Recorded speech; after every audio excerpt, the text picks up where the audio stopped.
ஆண்டவராகிய இயேசு கிறிஸ்துவின் நாமத்தில் உங்களுக்கு வாழ்த்துக்கள். எல்லாரும் எப்படி இருக்கீங்க? சுகமா இருக்கீங்களா? சந்தோஷமா இருக்கீங்களா? இந்த நாளிலும் ஆண்டவர் கொடுக்கிற ஆசீர்வாதமான வார்த்தை ஏசாயா 49 அதிகாரம் 25 வசனம். Isaiah chapter 49 verse 25. என்றாலும் இதோ பராக்கிரமனால் சிறைப்படுத்தப்பட்டவர்களும் விடுவிக்கப்படுவார்கள், பலவந்தனால் கொள்ளையிடப்பட்டதும் விடுதலையாக்கப்படும்.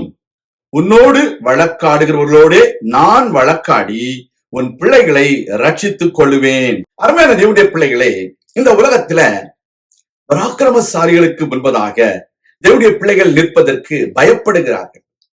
அந்த பராக்கிரமசாலிகள் தேவனுடைய பிள்ளைகளை மிஞ்சி விடுவார்களோ, ஜெயித்து விடுவார்களோ என்று சொல்லி அவர்களுக்கு இந்த தேவனுடைய பிள்ளைகள் எப்படி இருக்கிறார்கள்? அவர்கள் சிறைப்பட்டு போனவர்களாய் காணப்படுகிறார்கள். Dear child of God, there are mighty men in the world to whom the people of God are so afraid of many things, and they are very submissive unto them. The mighty men make the children of God as captives, but the Lord God says, I am going to retrieve those people, those who are captives, under the mighty men.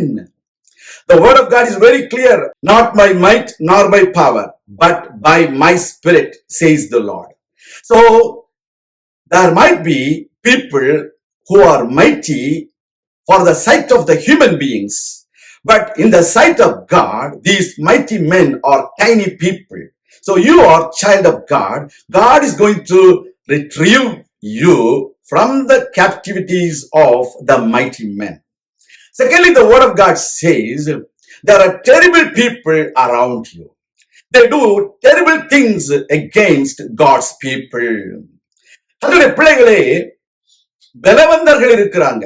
இந்த பலவந்தர்கள் தேவனுடைய பிள்ளைகளை கொள்ளையாடி கொண்டிருக்கிறார்கள். அந்த கொள்ளையாடுகிற மக்கள் மத்தியிலும் தேவன் தம்முடைய பிள்ளைகளை விடுதலையாக்குவார்.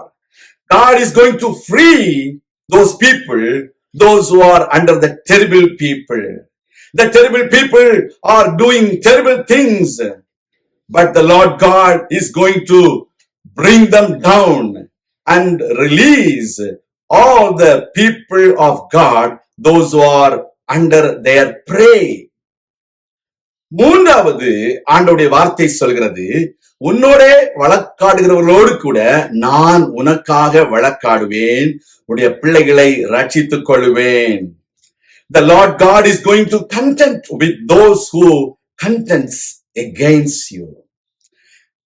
Not only that, God is going to save your children.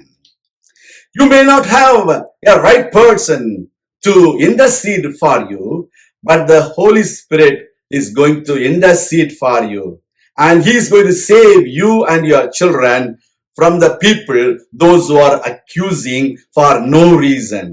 There might be many accusations against God's people, but my Lord God is going to contend against them, and he is going to save you and me. That is the great promise today. இந்த பெரிய ஒரு ஆசீர்வாதத்தை கர்த்தர் தருவார், உங்கள் பிள்ளைகளை ஆசீர்வதிப்பார். நான் உங்களுக்காக ஜெபிக்கிறேன். எங்கள் அன்பின் பரலோக பிதாவே, பராக்கிரமன் கையில சிறைப்பட்டு போன எங்களை நீர் விடுவிக்கிற தேவன். பலவந்தன் கையில அடிமைகளாக இருக்கிற கொலை போடப்பட்டதான நம்முடைய மக்களை நீர் விடுதலையாக்குகிற தேவன். எங்களுக்கு எதிராக வழக்காடுகிற மக்களோடு நீர் வழக்காடி எங்களையும் எங்கள் பிள்ளைகளையும் நீர் ரட்சிக்கிற தேவன். உமக்கு நன்றி. உடைய பிள்ளைகளை ஆசீர்வதியும். எந்த சூழ்நிலையில இந்த செய்தியை கேட்கிறாங்களோ அவங்க வாழ்க்கையில ஒரு விடுதலையை கட்டளையிடும், ஒரு ரட்சிப்பை கட்டளையிடும். அவர்கள் சுதந்திரமாக இருக்க உதவி செய்திடணும். இயேசு கிறிஸ்துவின் நாமத்தில் ஜெபிக்கிறோம் எங்கள் நல்ல பிதாவே, ஆமேன். கர்த்தர் தாமே உங்களை ஆசீர்வதிப்பாராக. ஆமேன்.